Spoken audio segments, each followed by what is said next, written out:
Okay, I've got 7 o'clock. All meeting to order. Let's, record show all councilors are present. And please rise for the pledge of allegiance.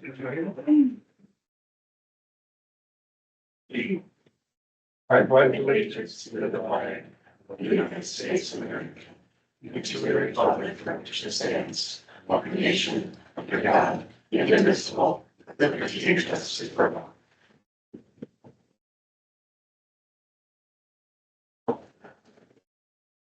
Good evening and welcome. First order of business, second order of business, agenda. Have any deletions? Additions? No, Mr. Or council? I don't have anything. Hearing none? Need action? Motion to approve the agenda. A second. Have a second. All in favor, say aye. Aye. Opposed? That carries. On to number 3, the consent agenda. Are there any, anybody wish to pull anything from the consent agenda? Council or staff?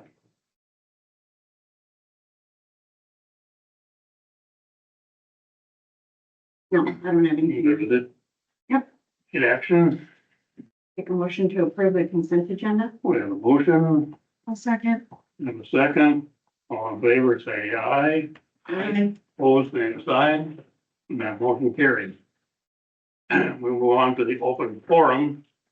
What this does is give anybody in the audience a chance to speak. And to the council. 3-minute limit. We do not take any action on any concerns that are addressed tonight. We take it under consideration. Anybody have anything to say? Good, bad, or indifferent? It can't be on the agenda. Okay, seeing nobody, we will move on. There's no old business. New business. Resolution 2514. Accept donation from Twice New Clothing for flowers.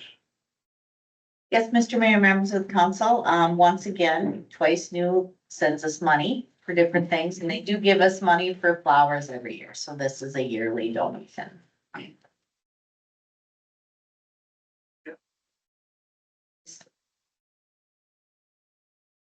So we need action on that. We'll make a motion to accept the donation from Twice New Clothing for flowers. And we have a motion, Second. have a second.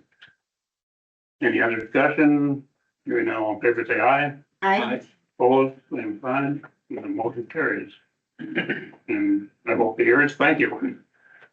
Okay, resolution 25-18, accept a donation from the Princeton Area Chamber of Commerce and Tourism for a free splash park day. Thank you, Mr. Mayor, members of the council. Resolution 25-18 is a resolution accepting $250 for a free splash park day provided by the Princeton Area Chamber of Commerce and Tourism. This will be during our Rum River Festival that Friday, which will also be the same time as the Twins that we have going. There are There's just one. There's a nonprofit amount and a regular business amount. okay. But I'm sure it's Legion, but we'll probably be taking that out. Okay, we need action on the chamber donation. I'll make a motion to approve resolution 25-18. Second. Then motion and second. Any other questions, discussion, all in favor, say aye. Aye. Opposed? That motion carries. Thank you. Wine and Spirits grant request from Princeton, Tiger Club. That would be me. Yep.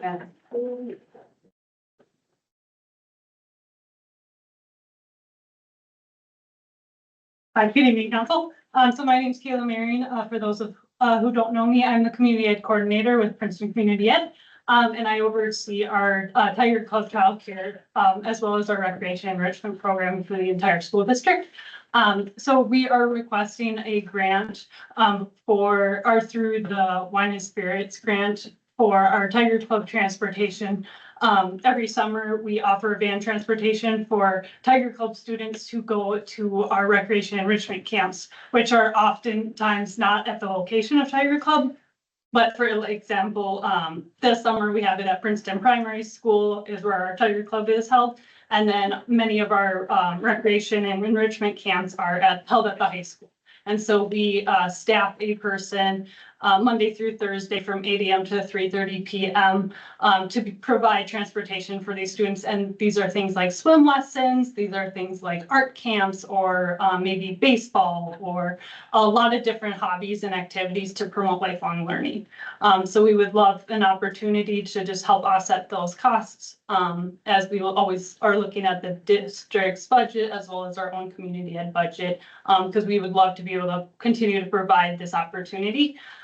Last year, we were able to service 52 unique participants in Tiger Club for this, which was about a quarter of our students in the program as a whole during the summer. And they, together, those 52 students ended up taking 79 camps.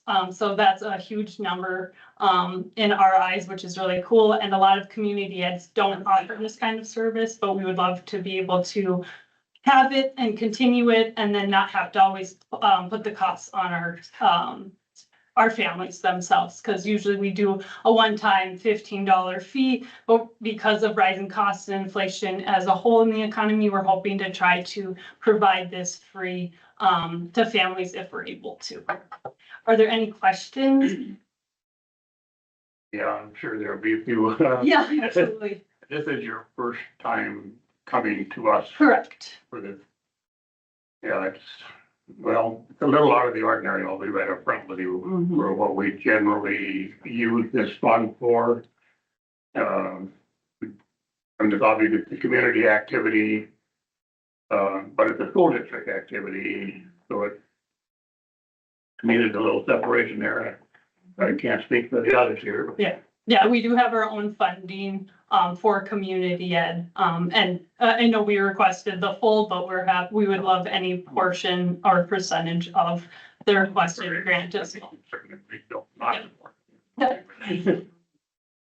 No, it's great and I get that, but you know, like the mayor said, this is a Princeton School District function and a community ed function. And, the money that we usually give out for grants isn't for that particular, when you have your own funding, you know, sources yourself like that. And I understand that the school district is trying to make some cuts, but the city is also like really tight and we had to make a bunch of cuts this year too, so. I'm not real comfortable. This fund is limited too, and we're pushing the limits right now, and we do have at least one more coming in. Probably more, it's So, only March, so. Yeah, and again, it's a tough one, it's very difficult, but it doesn't quite fit into the structure of our grant. Yeah, and we do bring students using vans to other like community events like the Mille Lacs County Fair and the Big Duck and things like that, especially for the preschoolers who aren't able to walk those distances and stuff too. So we do try to bring them out into the community and not just to our specific programs too. But, you know, we do have other benevolent enterprises in town Yeah. that seem to like to give money away every year. Yeah. I guess I don't want to speak, I gotta be very careful here. Yeah. You've heard of this act on a donation. Here you go, here you go, here. We typically like to stick with stuff in the city, and I believe that this would entail like kids all over in different townships and things as well. Right. Primarily, we have at least 70% of our students are specifically to the 55371 zip code, and I know that entails the 60-mile radius, but Yeah. they are all, you know, part of the community through being at the schools. So I understand that too. Taylor, can I just ask a clarifying question? Yeah, So absolutely. this is transportation from one school to another. You're not going outside the city limits. Correct. We're always staying within the city limits with the van. So we have some for example, like a farm camp that's still within, the Princeton limits and things like that, that kids could go to, but we don't do anything outside of the city of Princeton for the transportation. Thanks for asking. That's a good question.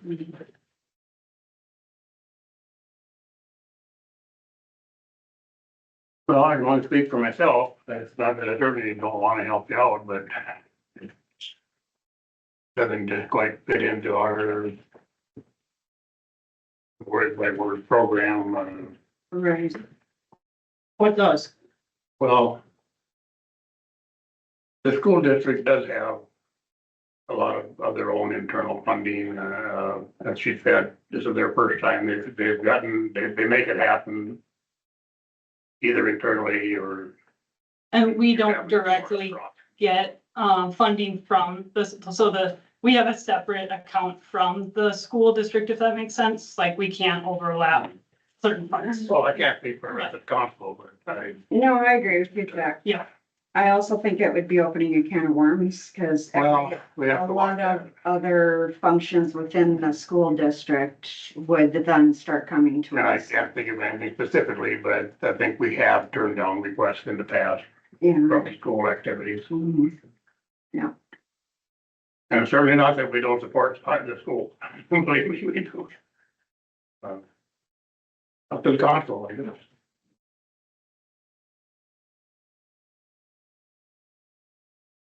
So I'm not in agreement with that, unfortunately, so, I'll start and make a motion to, not approve this grant request at this time. And we have a motion, I'll second. and we have a second. Any more questions for Taylor?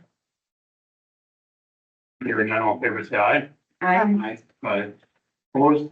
The one opposition, that carries. One, Thank you for your, well, thank you for coming here, believe me, I hope we didn't get one. no, that's, There are other options in town, I'm just throwing a hint out there. All right. Yeah, okay, 6-4. Okay, we're gonna start on what could be a lengthy process here. And we have, Tammy, you're from why don't you introduce yourself? Good evening, Mayor and City Council. I'm Tammy Umdahl from Northland Securities. Northland is serving as advisor to the city on the consideration of this application. I would ask staff, do you want me to start or do you want to say any words? I'm ready to begin if you'd like me to. Thank you, Tammy. I think that it would be very educational if you started, especially since we have so many new members. Great. So Mayor Council, you have two separate public hearings and two tax increment financing districts to consider. I am going to speak about them separately because legally they are separate districts, even though the developer seeking the assistance is the same developer. So I'm going to speak first, and I know you haven't, if I was following, you didn't open the public hearing yet, but I am speaking to, We'd rather have a little more okay. information. Okay. So Mayor Council, I'm going to speak to tax increment financing district 9-5 first. That is the owner occupied district. But before I speak to, and I have some items that I want to cover, and I know you had a lot of information in your packet as well, and I'm hoping tonight to just summarize that for you and for the public that may be watching. So tax increment financing is the main public finance tool in Minnesota for assisting private development. It is in process intensive, meaning there are notifications, there's that long written plan. But at the essence of it, what it is, you as the government, the authority under state law here, the city council, gets to review following a public hearing and proper notice, and I'll get into that notice that occurred.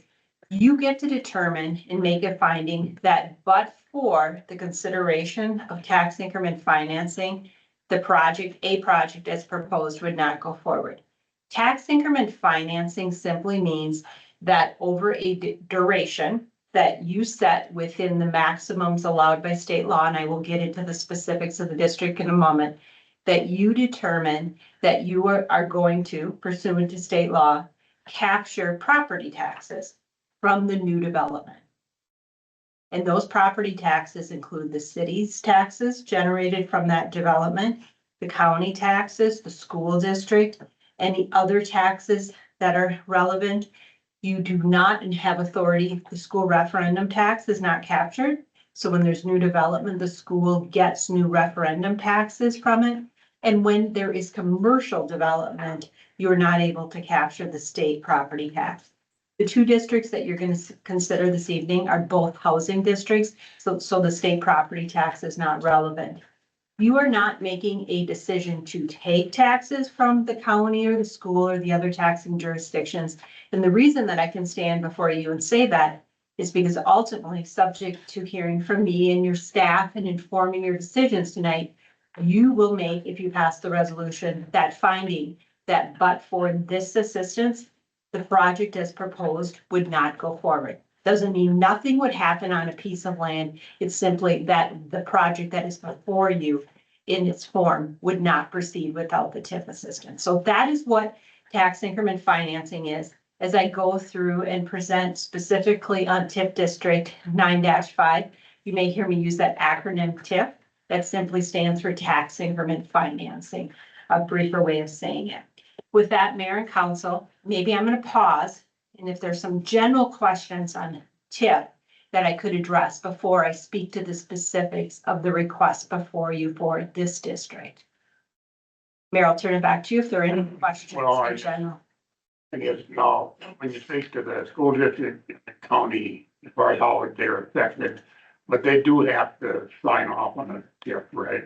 They do not have veto power under state law, and they did receive notice. Both the county commissioner received notice of this public hearing. By law, the commissioner who has jurisdiction needs to receive notice 30 days before the hearing notice was published. The school district and the county received a copy of the tax increment financing plan. By state law, they are able to offer comment. They were invited to come to the meeting this evening to express any concerns or comments. They are not required to comment. And that's all they have is comment. And it is a very powerful tool because you, the city council, subject to following the proceedings, get to make that finding and are allowed to capture those taxes to assist private development.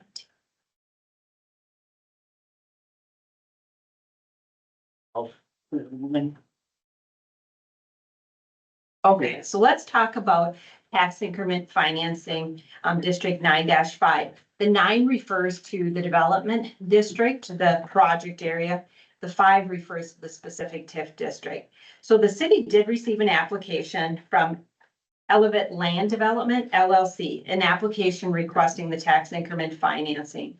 It's inclusive of approximately 34 twin homes within 17 buildings and approximately 55 row home units within 5 buildings, owner occupied. So this district is owner occupied. When we get to the next public hearing, that will be a rental facility. The project is planned on property that's situated on the west side of 100th Avenue within the city and includes approximately 14 acres of land for this district. The developer in the application represents that its plans and timings for the project are contingent on receiving tax increment. And I want to emphasize that it's this project that's proposed that they're representing. In the case of a denial, for example, doesn't mean that something else may not get built there. And that doesn't mean that this project didn't need TIF. There's that distinguishing difference. A TIF housing district by law has to have income limitations for the duration of the district. For owner occupied housing, the limitations are different than for rental, and it adjusts by family size, but a minimum of 95% of the housing units within this district will have to be income qualified at time of sale. And that's 100% of the county's area median income or the state median income, whichever is greater. And that varies by year. So depending on when that housing unit is sold. I can tell you for the most recent published, and the council may already know these facts, for Mille Lacs County, 86,700 is the median family income. And for the state, 111,800. So because it's the greater of, it would be the 111,800 is the income qualification that adjusts each year. With respect to the estimated cost of the project, and the cost that I'm quoting is the cost that was included in the application. These are estimates. These projects have not gone to bid, haven't been constructed, but for purposes of consideration of the tax increment, 30.5 million for the full build out of the development, inclusive of the housing units I referenced before.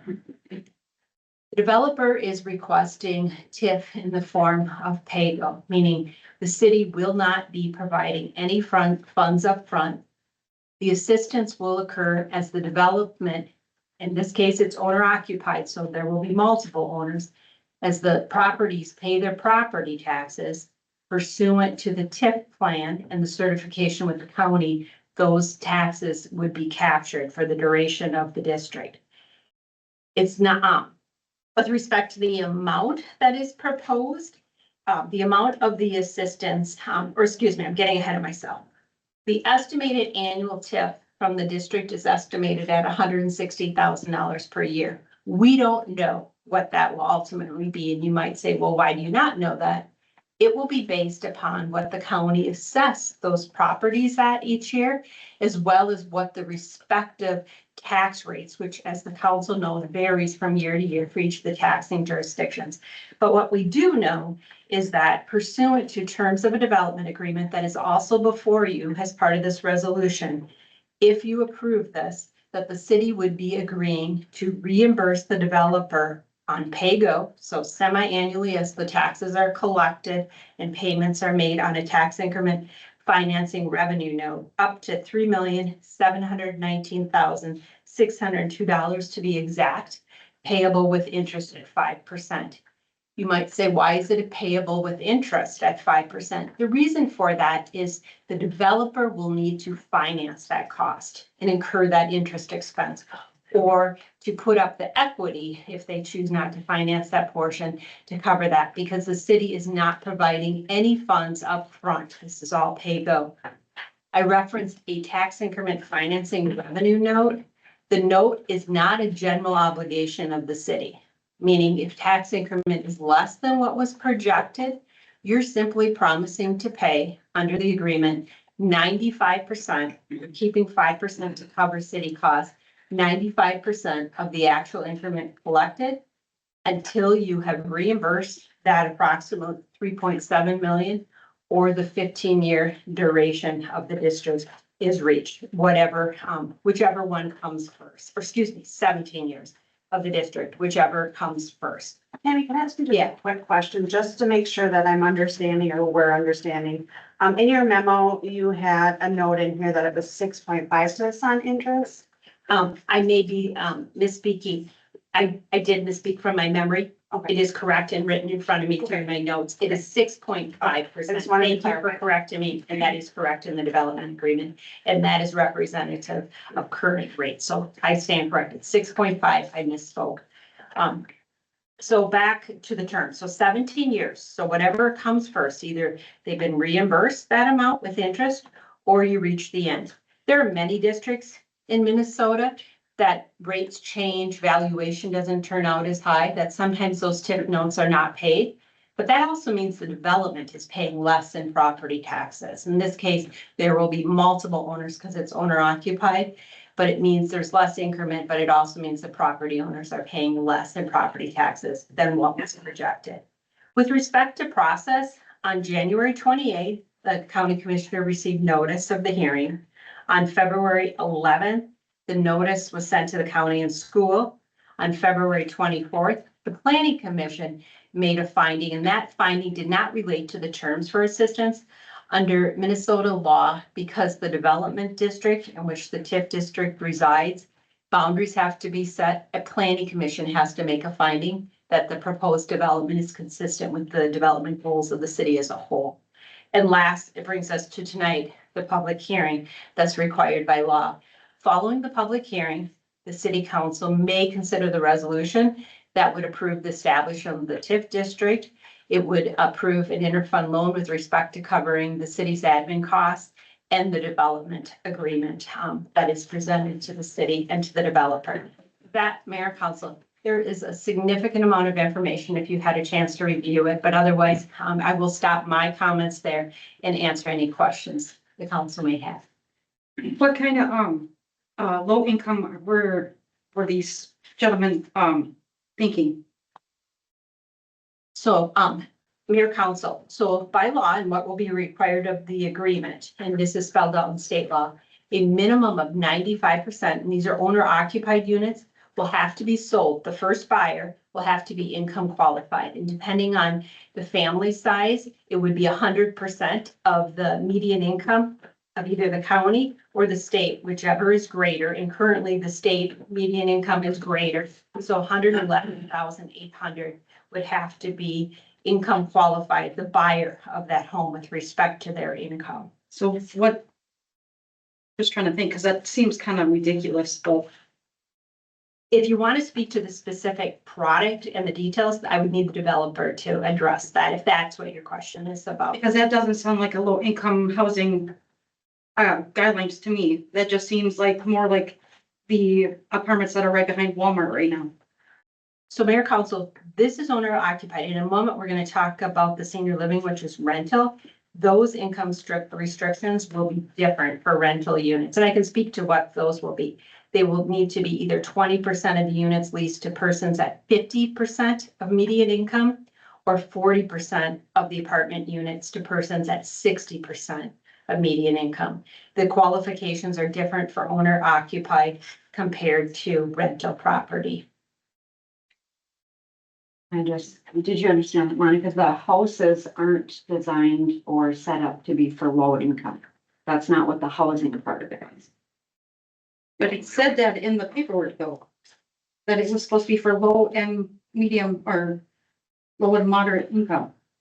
But if it's, we need more low income housing in this area, not, But this particular project is not addressing that. This is a different kind of project. You probably, I'm not debating that point, but a different project would be addressing that. This particular one does not. Like apartment buildings, if they file for Oh, like eight, on and they West have Branch some low income. You know, on West Branch Street, we did all that out there. That was a part of low income.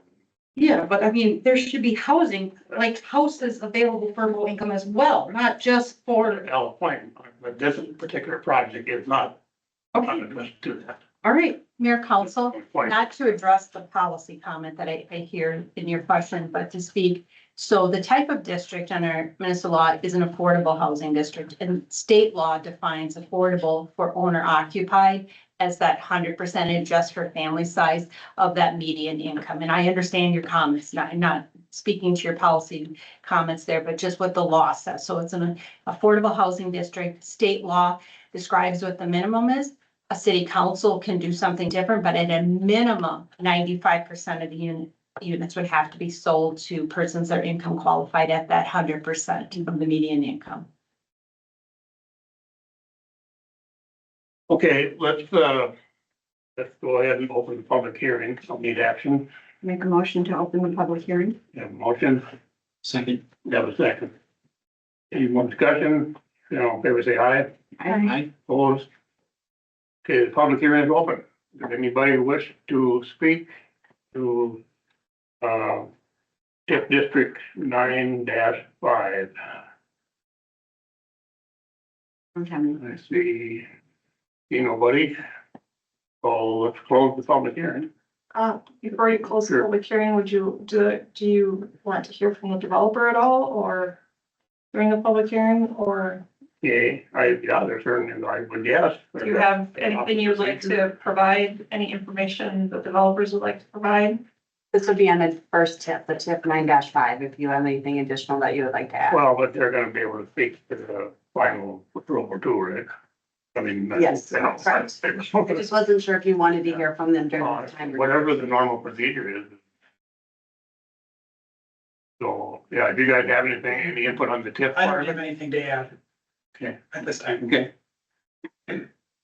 So anybody else? Obviously not. So let's close the public hearing. Make a motion to close the public hearing. Have a motion, I'll second. have a second. All in favor, say aye. Aye. Opposed? Okay, that carried. So then we move on to resolution 2516 then?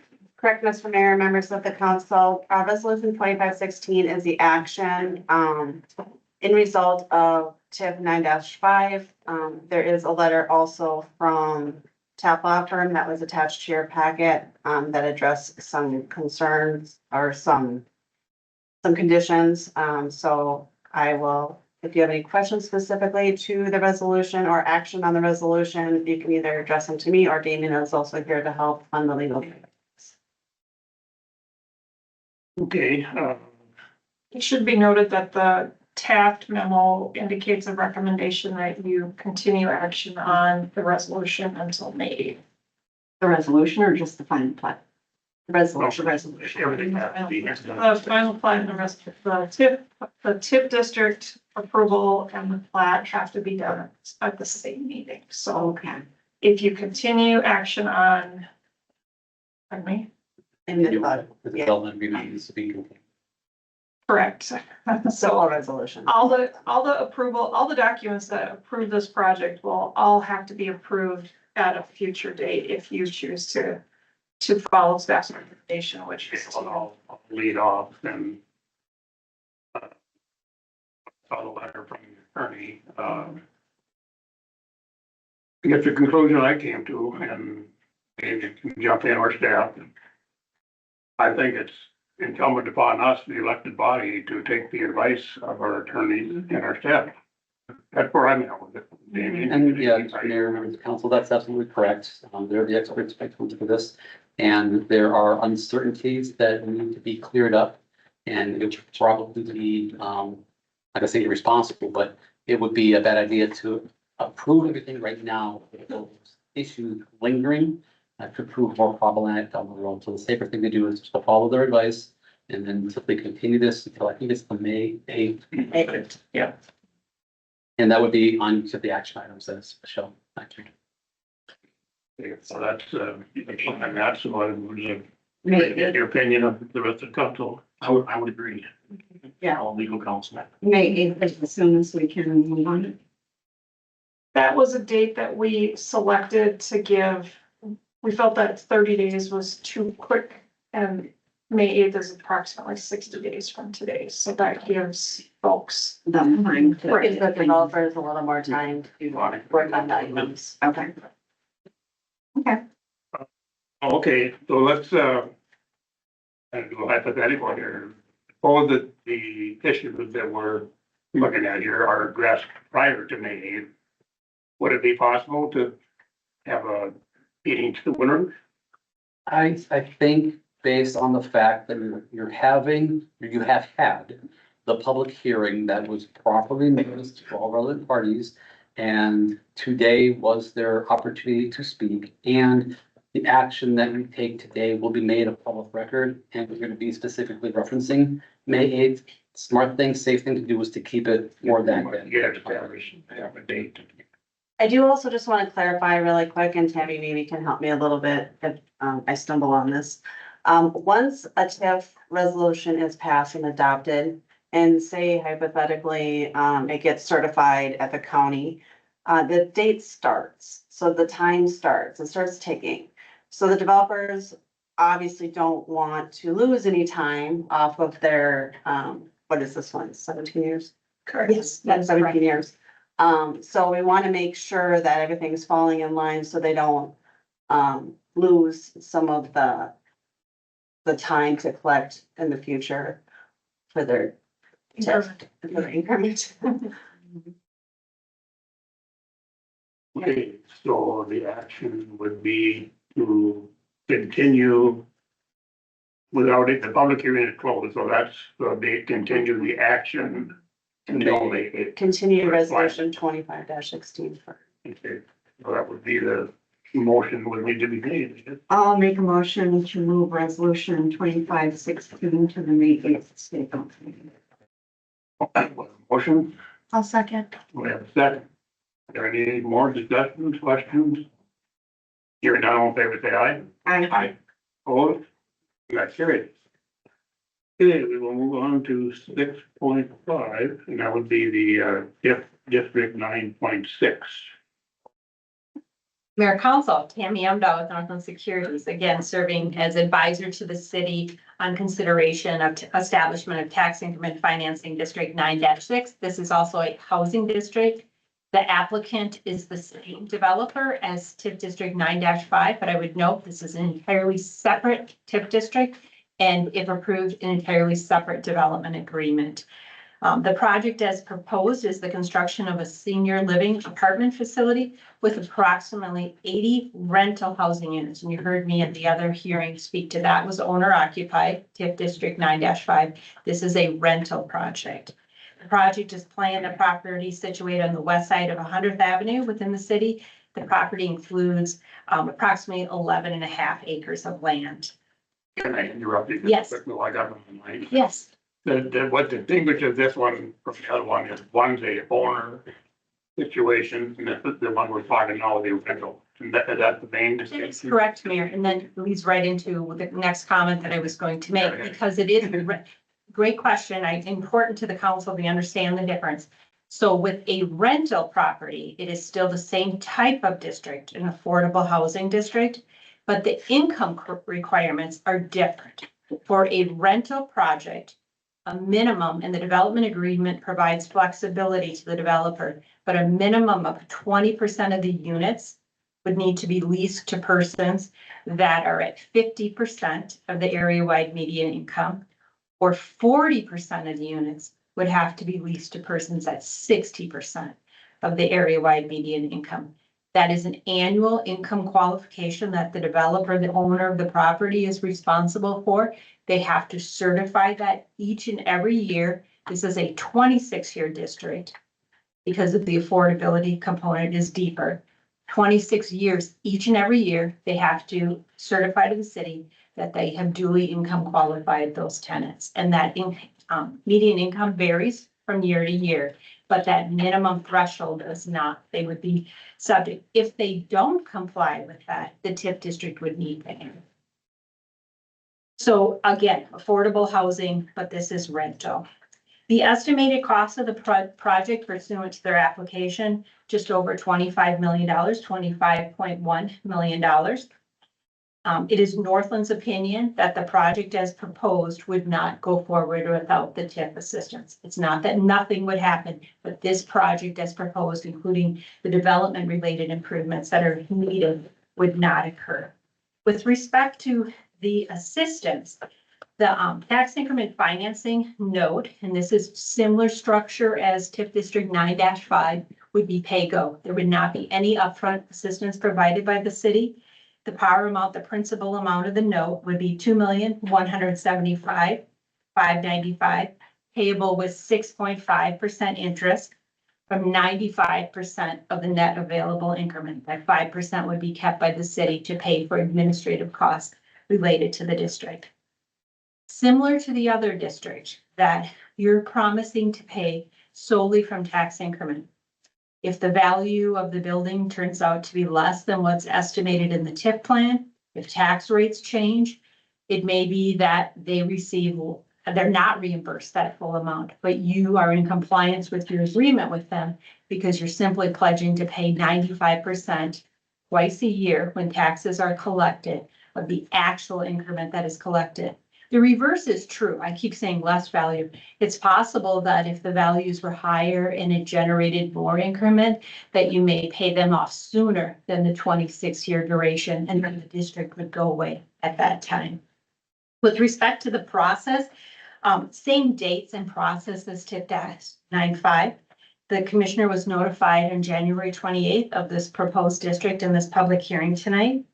The county and the school received a copy of the plan and notification of this hearing on February 11th. On February 24th, the planning commission made their finding with respect to the development proposal. And then tonight you're holding the public hearing. Following the public hearing, similar process. You may consider approval of that resolution or postpone consideration of that approval to a date to be set by the city. With that, Mayor, Council, happy to answer any questions that you may have. Anybody have any questions for Tammy? Thank you. I think we all. Okay, let's open public hearing with the actions. Thank you, Tammy. Yeah, thank you very much. Don't run away too far, you never know. Somebody may take it. I'll make a motion to open public hearing. Here we have a motion, A second. and we have a second. All in favor, say aye. I, Opposed, that carries. The public hearing is open. Feels like we're gonna have the same. You guys like anything to say about this one, or? Mr. Mayor, member of the council, just want to introduce myself, Patrick McGlynn. Elevate Development, working on this project. We're excited to get this done. We're really close to the end here. We appreciate all the work you guys and your staff have done for us, and I'm here to answer any questions as best I can. Well, when we get to 6.62, I think we'll have more to add, maybe to the final plat. Yeah, does anybody have anything about it? no, I just thank you for developing in our community. We're super excited about it. I think it's gonna be a great addition to the city. Well, thank you. We're happy to be here. If anybody else wish to contribute to the public hearing, any questions? I don't see anybody. Let's close the public hearing. Make a motion to close the public hearing. We have a motion, Okay. a second. Any more questions? If there's none, all in favor, say aye. I, Aye, opposed. Public hearing is closed. Okay, we'll move on to resolution 2517. And the same situation as 2516. I'll make a motion to move resolution 2517 to the May 8th city council meeting. Okay, we have. I'll second. We have a motion. Any further questions, discussion? Hearing none, all in favor, say aye. I, Opposed? And that carries. Okay, thank you. We will now move on to 6.6, which is the resolution 25-15 final plat. Thank you, Mr. Mayor, members. Oh, sorry. Thank you, Mr. Mayor, members of the council. Resolution 2515 is before you for the final plat in the project developers agreement for West Plains. On February 24th, the planning commission did hear, and I should have pointed this out before, did hear the TIFs, as Tammy had pointed out, and also heard the final plat and project developers agreements for West Plains project. They did recommend approval of the final plat to the city council. Documents are in final form for the city council to review. However, as staff had stated, because of the TIFs being continued, it does require the final plat to be continued because they do have to be acted on at the same time. However, if you do have any additional questions, like as you know, the developers are here to answer them, or staff can help answer them as well. Okay, I'm gonna open here, just I'm gonna segue off of what Concord Harold just said. I can speak for myself, and I think that's right. We're just more than happy with what you guys are doing. It's been a very extensive project. I mean, our staff, I know we're probably pulling our hair out. You guys, I'm sure, are doing the same thing. But it's just, there's a couple more I's to dot, and I just think it's our responsibility as the elected body to make sure all those I's are dotted before we do a final. And this is not meant to discourage you or to we're so happy. We're just grateful that this is happening. I just want to make that clear. Anybody else have anything? Do you guys have anything to add? Or? I would suggest that, a couple things. One, Jen Edison, our engineer, is, on remotely. Do you have any specific questions regarding the infrastructure project or things like that for this project? And then maybe the developers could just briefly go over what the actual project entails. They did get a packet with your plans attached, but maybe, especially for the new council members, maybe just kind of give a brief, quick synopsis of the development, if you would.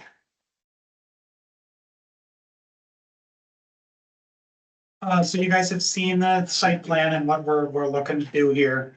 And I think that, you know, what this is aimed at doing is providing a type of housing that is lacking in a lot of communities. You know, people are now looking to live in single family homes that require a bunch of maintenance, and maybe they were getting older and it's harder for them to do that type of stuff.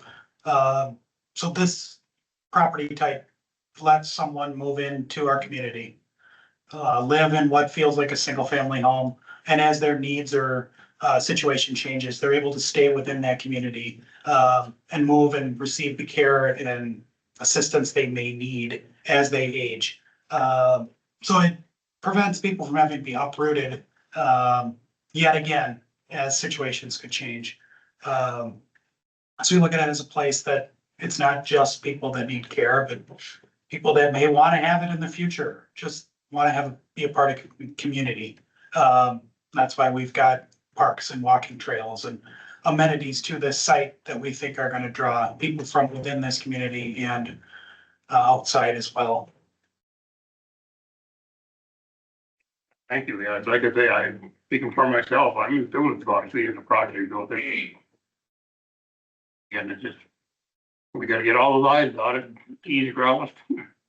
Again, I don't mean to put you on the spot. I didn't realize you were doing in here. Would you like to maybe address some of the engineer, about a 5-page document, I think. I was reading through it and about 95% of it went over my head, but, Engineer letter. Are you referring to the engineer letter? pardon. Well, yeah. Yeah. more The document. comment memo. Don't get me wrong. Go ahead. Can you hear me okay?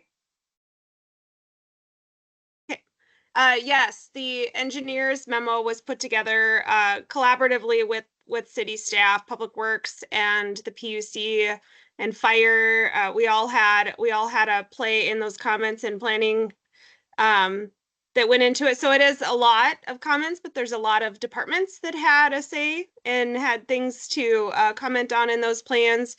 We have somewhat recently talked, it's been a few weeks now, I guess, with the developer's engineer on those comments, and they're quite confident that everything can be addressed. I don't know if there's much more to report. I guess the ball's in their court to get those comments addressed and to get another set of plans back for us to do another review. But we've been working very collaboratively with the group too. So it's been a good process we've had. Answering my thoughts and concerns. Anybody else have anything? I know, Ben, you've been very involved in it. I don't know if nobody else has anything. We probably do action on 6-6. I'll make a motion to move resolution 25-15 to the May 8th city council meeting. Make a motion. Second. We have a second. Any other questions, discussion? Hearing none, all in favor, say aye. Aye. Opposed? That motion carries. So we're done, guys. Wait. I'm sure they can't wait. All right, we'll move on to 6.7. Here's we have, Oh, sorry. go ahead, well, I was aware of one offer and one got put in here later today, I guess, or sometime today, I just became aware of it. Thank you, Mr. Mayor, members of the council. We had 2 offers. One came in a little bit later today, so we wanted to get them both on here since we had one already on the agenda. We have one offer from Bobby Lintz for $15,000 for the property. That's a residential property that we have for sale at the corner of 7th and 6th. And then the second is from, most of you might know him, but Butch Drews put in an offer of $60,000 today. So staff are just looking for some direction to accept or deny offers. Well, fairly not question if we're gonna take one, which one, but I guess my recollection, and you can probably hopefully help me, didn't we reject an offer sometime back on that property? Correct. We listed, the city council listed the property at $70,000. We had an offer for $58,000, but that was literally right when we listed the property. And that one was rejected at the time. Well, I did a little independent checking on all the lot values around town, and there's not hardly any comps, so it was tough to get something onto a number, but 50,000 is pretty impressive to me. We always have the option of counter offering too, just so everybody keeps that in mind. But Is Mr. Jules, he was on with me or? Neither of them are here tonight. Well, obviously, I would say the Bobby Wentz one, we can just, I would never accept an offer like that. I don't know how the rest of the council feels, but. Yeah. We know the property is worth a lot more than that. I'd be a lot more comfortable with, Butch Drew's offer, and like I said, we always have the option to come back and say, what about 65,000? And then he'll say, what about 62,000? We can get into that, or we can just take the $60,000 and be done. How long has it been listed for sale? Not very much. Since last, It before, was before the snow, so, Yeah. because I had. well, it was late last fall, I would say, maybe in It's done before. November. How long has the city had that property? Probably the- And we just finally decided, hey, we're not gonna use it, what we thought we might use it for, so. Well, I'm personally in favor of accepting the offer as it's written myself. I do too. I don't see prices going up anytime And at then all. all. You want me to, Yeah, I'll make a motion to accept the $60,000 offer for the city lot owned and city. hey, we have motion, Second. we have a second. Any more input? Hearing none, all in favor, say aye. Aye. All right, opposed? That motion carries. Another one off the list. Okay, First we have to close. and I think 60,000, very good price, I think we're fortunate to get, so. Okay, 6.8, Mad City Windows and Bath Solicitor Permits. Yes, Mr. Mayor, members of the council, they came in earlier this week and brought 5 applications for 5 different salespeople. I did look them up, as you can see in the memo, and they do not have very good reviews. So I'm gonna leave it up to council whether they want to allow them to go through the background check process or just deny them in regard to that bad business reputation portion that we have in our ordinance.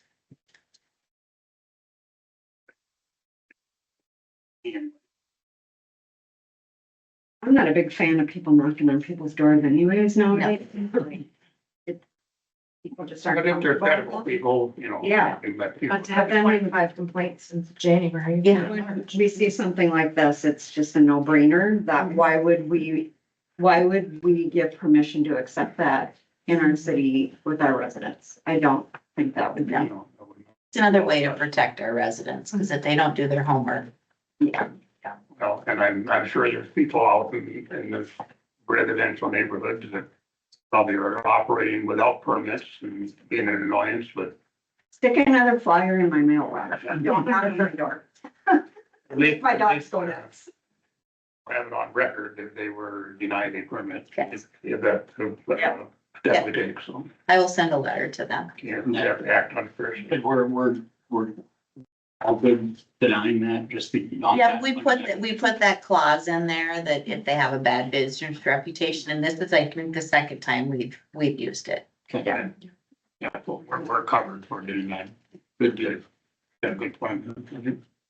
I would move to deny Mad City Windows and Bath Solicitor permit. Okay, that's motion and second. Any more input? Hearing now, in favor, say aye. I, Opposed? Motion carried. Okay. The bill list. one question on the bill, just like curiosity. Okay, Chris, under wastewater treatment plant, there is a Ziegler maintenance agreement for the generator, correct? Correct. And it looks like we're paying the first half. And then, so, once we pay the second, so it's looking like we're paying almost $6,000 a year, like 5,800 per year.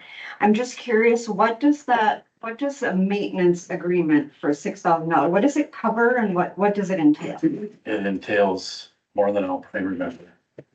Oil change every year. Fluid changes, there's a computer on there, emissions, switch gear. SCADA. Oh, they go over everything They'll come and go over everything yearly, twice, do all that twice a year. twice a year. Mhm. Okay, And that's all in my world, and I've never on that world. It's worth something because they are visibly, and it's like the warranty with a car, you take it back to the dealer, you buy it at, you know, that if there's something is going wrong. And this year's a little more because they're gonna load test it, okay, because I think last year was Service, I think. 48, 49 or something like that. So this will be the high year, next year should go down. Load test, they bring it in. Second to none, but as far as the dollar amount, I don't know. I'm sure it's comparable to anybody else that would be doing. Well, I asked AJ, if he wanted to do some of this and he said it's too big. yeah, So, more than he would, well, they could do it, but they don't have the software to right. run it. Well, that's the right way to do it with something that's probably a lot of technology and stuff involved. I just pressed the button, so I don't. All right, thank you, Chris. Any other questions? Comments, input? There is none, we need action in the bill list. Make a motion to approve the March 13th, 2025 check register containing checks 89324 to 89361 and ACH payments 251105 to 251146 and 313251 to 313253 and the amount of $307,170.70.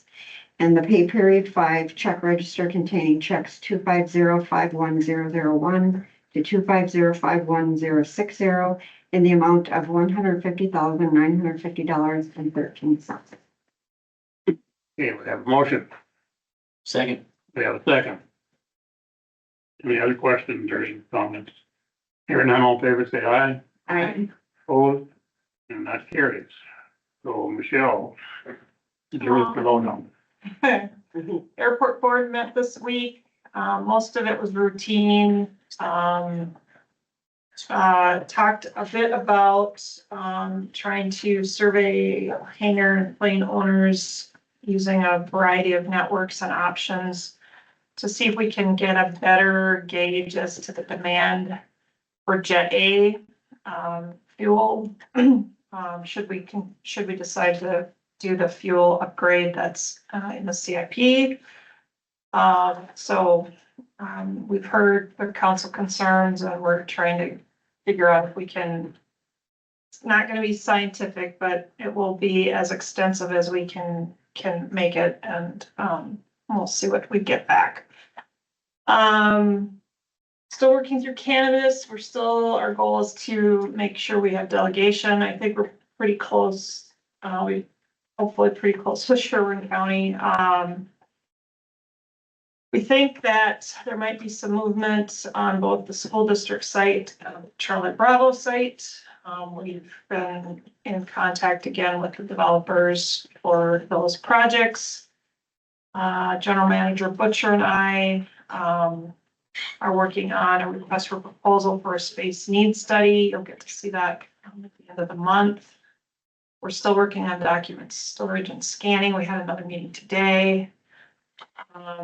We will be working on, we met with Northland on the financial management plan. We have a number of things to pull together for them. We are including the water fund, and it'll be a part of the plan that can be extracted for use by PPU. Learned how to process bills this week. We have the police department support staff job descriptions have been revised and refined. They're going through a formatting process, and then I'll be sending them to Flattery and Hood for a reanalysis to make sure they're graded correctly. We held an interview on Monday for a police officer. Conditional offer was made, correct, Todd? Correct. And accepted, so he's now going through backgrounding and psychological evals. We're working on the fire chief's performance review. They have an internal committee working on the department handbook. There is a number of housing bills that are currently going through the legislature. They've been lumped under the Say Yes to Housing movement. The intent is to try to increase housing affordability by curtailing local zoning controls. I did send Representative Lawrence CGMC's summary with my observations on it.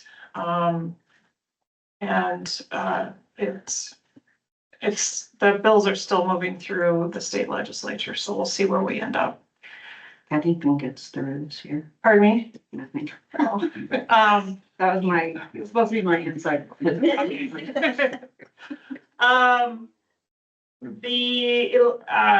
Starting to pay attention a little more closely to the state's financial future. It's not looking good for the next two outward bienniums.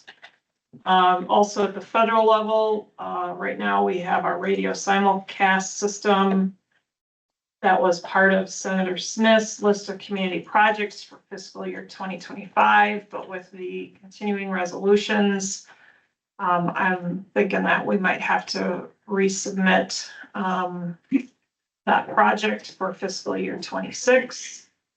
We did active intruder training for City Hall staff in February. I think we learned a lot, and we're going to do some we have some follow-up tasks and Just here. future training again to come back around. I found it very interesting, and there was lots of things to think about. So, and then just the upcoming meetings and reminders. Okay. Thank you, Michelle. Mhm. Let's anybody questions from Michelle, anybody? Okay, we'll move on to committee reports. I don't have a report per se, but I would like to commend Blaze. They put on a hell of a show with their grand opening, and Concord Herald, and I was there, and Michelle and Casey. And yeah, they put on a good show, and they were very complimentary to staff, and all that all went down. So it is a good deal. It's good to see a well-established business stay in town and grow with us. And I hope I made that point in my brief. I'm not, I didn't get put on the spot, but probably speaking on the carpet, not my strongest point. I